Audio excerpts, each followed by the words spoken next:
Bine v-am găsit, dragii mei din Zodia Balanță, oriunde v-ați afla.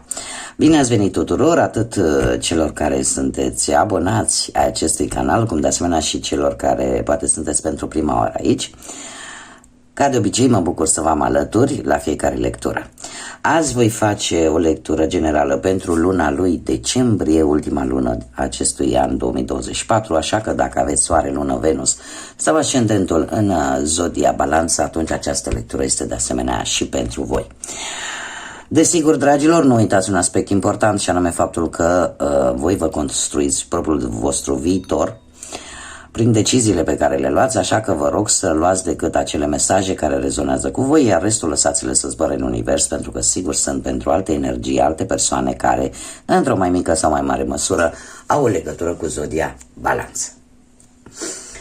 Lămurite toate aceste aspecte, dragilor, așa ca o mică introducere, trebuie să vă spun și vouă, cum am făcut-o și la celelalte zodii. Luna lui noiembrie a avut un eveniment astrologic important. Pe data de 19 noiembrie avem această intrare, ca să zic așa, definitivă, pe o perioadă destul de lungă de timp, 20 de ani, a lui Pluton în Vărsător. Ce înseamnă asta? Asta înseamnă că ne va afecta în special la nivel global, da? Va afecta va aduce de fapt acele schimbări necesare, acea transformare pe care umanitatea într-un final va fi nevoită să o facă.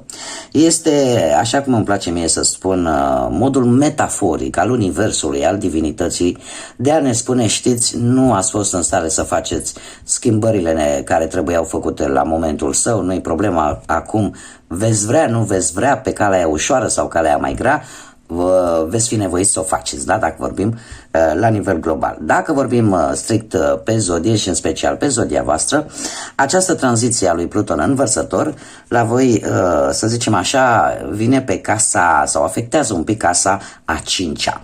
Casa care ne vorbește de acea zonă în care tu creezi lucruri, acea zonă în care tu te simți mândru, mândră. Este casa care ne vorbește de pasiune și ceea ce te face pe tine să te simți special.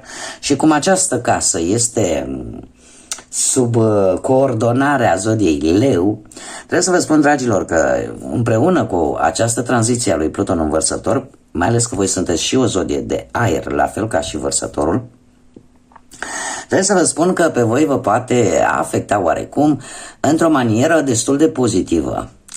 De ce? Unii dintre voi puteți face o schimbare de locuință sau vă puteți da seama brusc că de fapt acel cuvânt acasă nu simbolizează neapărat o clădire, o construcție, ci de fapt acel loc unde tu te simți iubit, unde tu te simți în largul tău și unde poți face lucruri frumoase, creative. De asemenea, această casă ne vorbește tare mult de pasiune, de pasiunea leonină, da? Acea pasiune pe care o pune zodia Leu, dar fiind, ca să zic așa, sunteți gazde oarecum ale leului, acea pasiune și acea înclinație spre partea asta mai senzuală a vieții, a intimității, da? Părții intime. Unii dintre voi veți descoperi lucruri interesante pe această temă și asta nu va face decât să vă schimbe poate maniera de a gândi și să vă facă să vă transformați și în felul ăsta să evoluați. Alții pot cumpăra, de exemplu, o casă, se vor stabiliza într-un anumit loc, da? Într-o anumită zonă. Alții, dimpotrivă, poate vor renunța la o casă. Da, toată această perioadă de aproape 20 de ani va veni cu foarte multe schimbări pe aceste planuri. E posibil ca unii să aibă experiențe destul de interesante la nivel amoros. Iar dacă vorbim acum strict de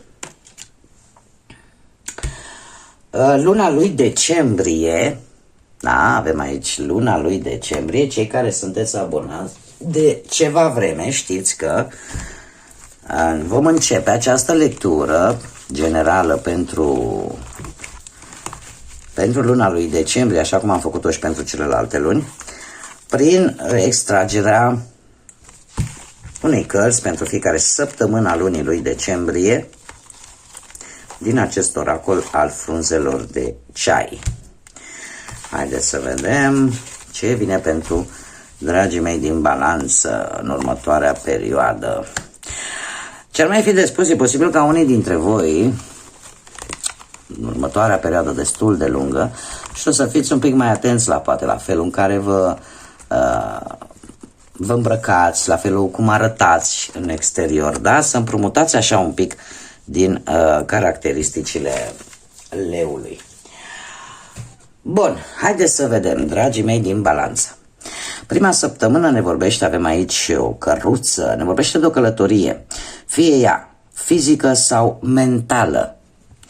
Unii dintre voi, posibil chiar să vă pregătiți din prima săptămână a lui decembrie să faceți poate un drum, aș spune eu ceva mai lung, sau pur și simplu să fiți așa într-o perioadă în care să călătoriți cu gândul. Da? Să faceți așa poate,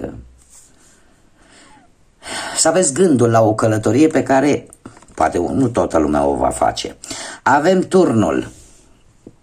În a doua săptămână avem turnul care ne vorbește de o reușită fără prea mult efort. Și eu spune că este relaționată cu o situație care are o fundație foarte stabilă. E posibil să obții poate ceva important pentru tine la nivel poate de relație sau la ceva ce ține de poate de o instituție, de ce nu? Da? Și unde tu vei obține un succes fără prea mare efort. Avem în a treia săptămână, avem pânza de păianjen care îmi spune că sunteți protejați de anumite forțe negative care cumva depășesc propriul tău control, nu le poți controla. Nu știu dacă există printre voi persoane care știu alte persoane care se ocupă cu tot felul de măgării, cum le zic eu.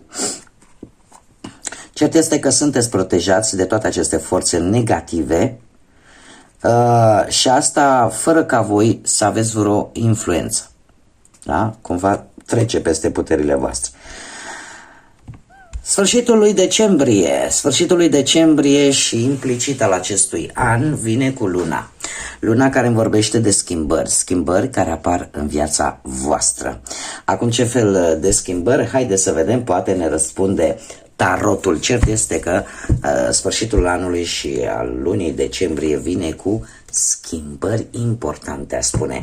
Și nu știu de ce, dar simt nevoia să vă spun că e posibil ca aceste schimbări care vin în viața voastră să vă facă să vedeți viața cu alți ochi. Și că ar putea fi foarte bine legate de anumite lucruri de pe care voi nu le știați. Poate că le intuiați, dar nu le puteți vedea. Acum, cu acest minunat pachet de cărți de tarot cu tematică de iarnă, de Crăciun, de an nou, haideți să vedem ce vine pe partea profesională pentru dragii mei din balanță în luna lui decembrie.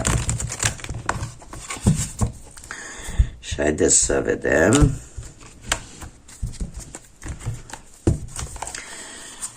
Și avem împăratul, nebunul, un rege de bâte și un 4 de cupe. Dragilor dragi, se pare că pe partea asta a muncii lucrurile, cel puțin în ultima perioadă, nu au stat deloc rău. Aș spune chiar că ai avut rezultate destul de bune sau poate unii dintre voi, dacă erați în căutarea unui job, cumva ați încercat să căutați acest job în locuri unde disciplina, unde autoritatea este prioritară, da? Unde organizarea este prioritară. Faptul că avem nebunul. Nebunul îmi spune că sunt persoane în jurul tău care nu prea sunt de acord poate cu felul tău de a căuta un job sau cu felul tău de a vedea lucrurile acolo unde tu îți desfășori activitatea. Dar totuși, regele de bâte ar spune că există cineva care are legătură cu viața ta profesională, care te poate ajuta într-o anumită situație relaționată cu munca sau te poate ajuta să găsești acel job care pe tine te interesează. Faptul că avem acest 4 de cupe, eu aș spune că șanse vin. Dar nu trebuie să-ți, cum să spun eu, nu trebuie să lași ca alte lucruri, alte situații să-ți distragă atenția. Pentru că e posibil să-ți vină o ofertă tare bună pe partea asta profesională și dacă nu ești cumva atentă, o poți pierde. Eu aș spune că încercați să verificați cât mai des adresele de mail, da? Să vedeți mesajele care le primiți pe mail sau pe WhatsApp. Nu le ignorați pentru că, mai ales pentru cei care căutați un job, pentru că e posibil să vină oferte foarte bune către voi și, nu știu, poate din oboseală, poate dintr-o stare de apatie, așa, să nu le dați importanță sau chiar să nu le vedeți și atunci le puteți pierde. Și mi-apare acest personaj, posibil legătură cu zodii de foc, berberilor săgetători, care să încerce cumva să vă sprijine, poate în căutarea unui job sau să încerce să vă ajute să rezolvați o problemă relaționată cu munca. Pe partea banilor, lucrurile văd că nu stau rău deloc. Da. Bun, 6 de monede. 6 de monede pe partea banilor îmi spune că luna lui decembrie, dragilor, pentru voi va fi o lună în care cu o mână poți da, cu o mână o poți primi. De ce spun asta? Pentru că e posibil să fi venit, dacă nu a venit, cât de curând se va întâmpla lucrul ăsta, o sumă de bani de unde te așteptai mai puțin. Poate chiar să fie, nu știu, plata unei datorii sau pur și simplu o sumă de bani care vine către voi, iar faptul că avem împărăteasa îmi spune că asta nu va face decât să îmbunătățească o anumită situație financiară. Avem totuși spânzuratul care pe partea banilor îmi vorbește de economie și a face economie, dar în același timp de a nu cheltui pe lucruri care chiar nu au importanță. Acum o să-mi spuneți, păi da, doamnă, dar decembrie e luna cadourilor, e luna în care se cheltuie cel mai mult, da? Vouă vi se cere să fiți echilibrați. De ce? Pentru că avem un cavaler de monede care cam același lucru ne-l spune. Zice așa, domne, vor veni bănuți, posibil din mai multe locuri, da?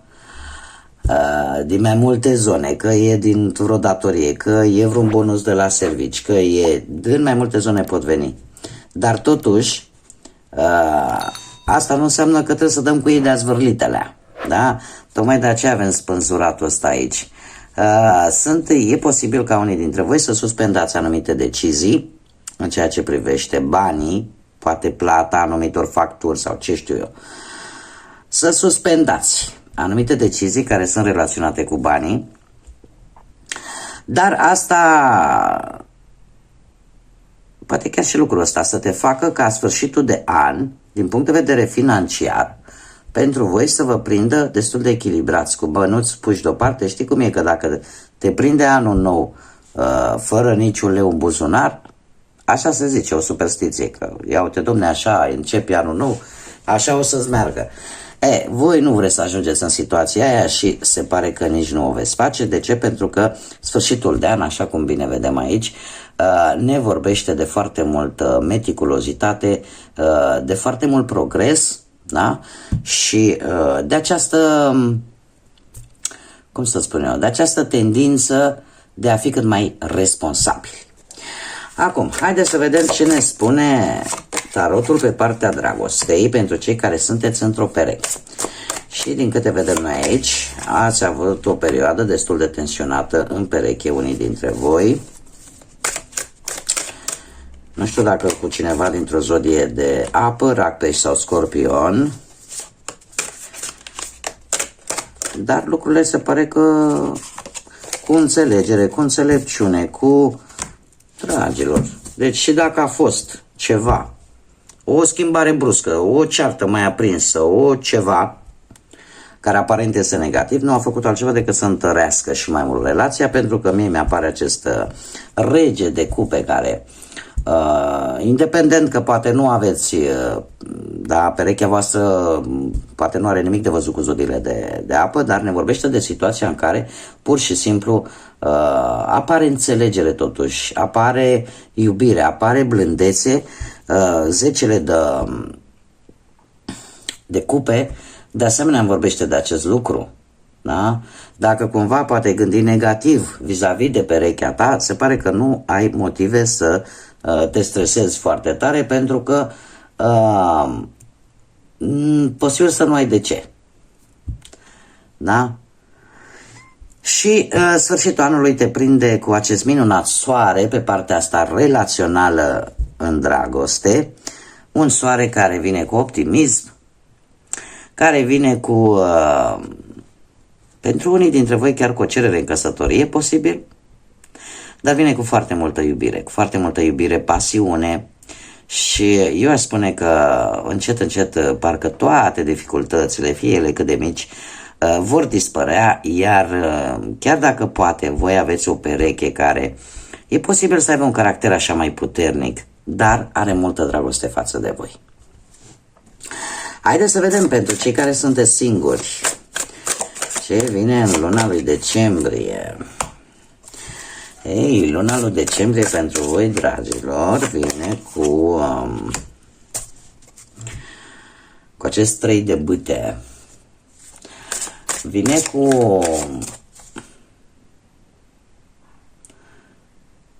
nu știu dacă unii dintre voi nu v-ați canalizat foarte mult pe muncă.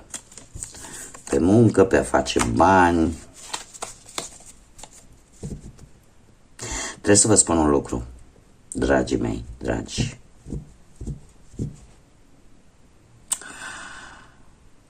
Unii dintre voi, nu știu, ați traversat poate o perioadă în care, într-adevăr, munca a fost prioritară, în care ați vrut să evoluați, ați vrut să mergeți înainte, iar asta ori nu v-a lăsat timp să vă mai ocupați și de partea asta sentimentală, ori pur și simplu cu acest rege de spade a spune că există totuși, ori voi, mai degrabă aș spune că voi aveți așa, sunteți într-o fază în care parcă vă arătați cu greu sentimentele. Și chiar dacă sunteți doamne,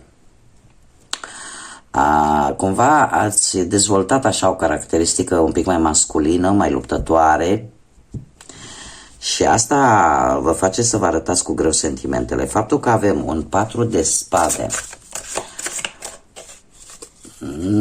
spune că totuși luna lui decembrie pentru unii dintre voi nu e chiar cel mai bun moment de a găsi pe cineva. Iar asta se întărește și cu această carte a lunii. De ce? Pentru că e ceva acolo în interiorul vostru care încă nu e vindecat. Există acolo ceva, iar asta mi-o întărește și această carte a lunii, care vorbește de indecizie, de această stare de confuzie. Dar trebuie să vă mai zic un aspect, și anume faptul că totuși sfârșitul de an, dragilor, pentru voi vine cu totuși cu o mică schimbare, pentru că îți vei pune întrebări la care sper din tot sufletul să și găsești răspuns, cei care vă regăsiți cu aceste informații, și anume că tocmai această confuzie și această stare de indecizie vine de la simplu fapt că practic parcă nu știi cam ce anume să cauți, cam ce anume îți lipsește. Sau, așa cum bine am văzut, e posibil ca unii dintre voi să aibă încă răni nevindecate.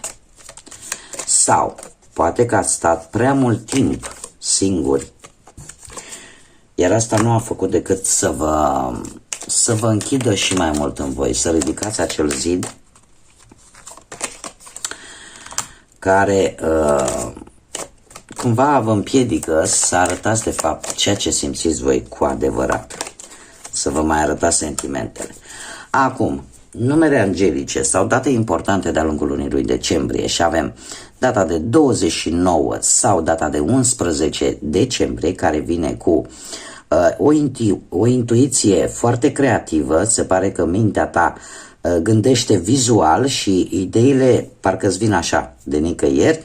Ai un impuls foarte puternic pentru a cunoaște și a ști foarte multe lucruri. Se pare că e posibil să apară anumite situații, anumite evenimente unde perspicacitatea să joace un rol important pentru tine, da? Să te adaptezi așa din mers. Avem numărul 0, care este un mesaj important pentru unii dintre voi sau chiar pentru toți. Se spune așa că nu ai nici început, nici sfârșit.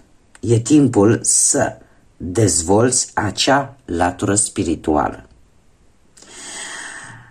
Pentru că în felul ăsta vei obține o nouă viziune, o nouă înțelegere a lucrurilor. Atât cele spirituale, cât și cele terenale. Este un îndemn care spune că vi-l dă Universul, divinitatea, cine vreți voi, în funcție de ce credință aveți. Iar avem chiar ziua de Crăciun, 25 sau ziua de 7 decembrie, vine cu următorul mesaj, mă scuzați, care ne spune așa: ai o mare capacitate de a asimila și de a interpreta anumite informații, atât la nivel conștient, cât și la nivel inconștient, subconștient, da? Curiozitatea ta este infinită și dorința de a descoperi o varietate de alte multe teme îți va aduce o imensă cunoaștere a lumii. Eu aș spune că data de 25 va veni cu o revelație pentru voi și cu informații importante pentru voi de asemenea. Acum, dragii mei, haideți să vedem ce inițiale de nume, prenume, porecle sau pseudonim de persoane cu care voi puteți interacționa de-a lungul lunii lui decembrie, sau e posibil să vă regăsiți chiar voi inițialele propriului nume, care nu face altceva decât să întărească că anumite mesaje sunt și pentru voi sau strict pentru voi. Și avem litera K de la kilogram, litera Z, litera P, litera V, litera Q, litera J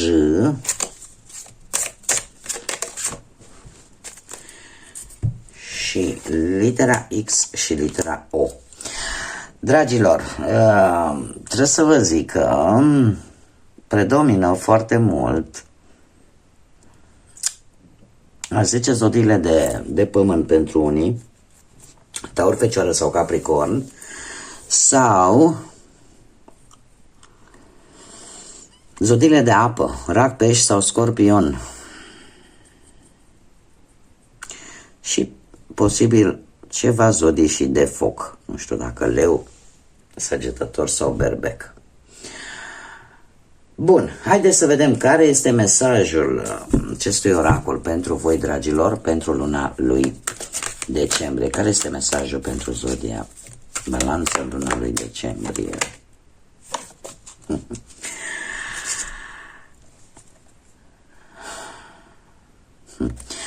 Lasă să plece, lasă să se ducă frustrarea. Frustrarea nu îți va deschide nicio ușă. Cheia pentru a rezolva o dilemă sau a dizolva un anumit blocaj este acela de a trage aer în piept, de a te centra pe tine, da? Și a te regrupa. Și în felul ăsta vei vedea situația cu mai multă calmitate, vei găsi răspunsurile care ție îți trebuiesc. Se pare că unii dintre voi, tatăl meu, Dumnezeu să-l odihnească, avea o vorbă și mi-am spus-o încă de când eram copii. Nu știu, poate unii o știu, povestea lui Ion. Fac o mică paranteză așa pe scurt. Cert este că din toată această istorie reieșea o concluzie, un învățământ, ca să zic așa, ceva un pic filozofic, dar și înțelept. Și anume că toate lucrurile rele care se pot întâmpla, nu le găsi un răspuns seara. Lasă-le pentru dimineața, pentru că dimineața creierul este mult mai liniștit, mult mai apt ca să-și facă datoria. Unii dintre voi e posibil să fi trecut printr-o situație în care să nu fi făcut față sau să persiste de foarte multă vreme și încă să nu-i dați de cap, încă să nu-i găsiți o soluție. Iar asta vă frustrează, pentru că, în general, frustrarea vine din neputință. Neputința de a rezolva o situație, neputința de a găsi o soluție sau de a ieși dintr-o anumită situație destul de importantă, dar și complicată în același timp. Așa că trageți aer în piept, lăsați organismul să se relaxeze și, indiferent de ce situație sau blocaj, prin ce situație sau prin ce blocaj treceți, cumva în momentul în care reușești să te menții mai calm, reușești să te limpezești un pic, să-ți clarifici un pic mintea, vei vedea că lucrurile parcă vor avea o altă conotație, le vei vedea un pic diferit și poate îți va fi mult mai ușor să găsești acele soluții sau acele răspunsuri care te frământă. Bun, dragii mei, aceasta a fost lectura pentru voi, pentru luna lui decembrie.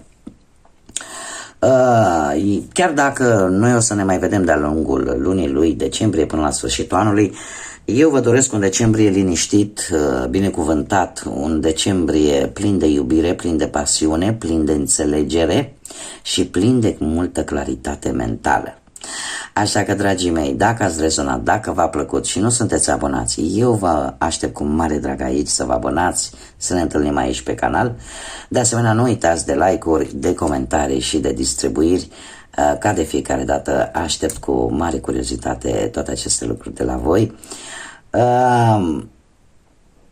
Nu rămâne decât să vă spun, dragilor, până data viitoare, când ne vom reîntâlni aici pe canal, numai bine vă doresc, multă liniște și lumină în suflete.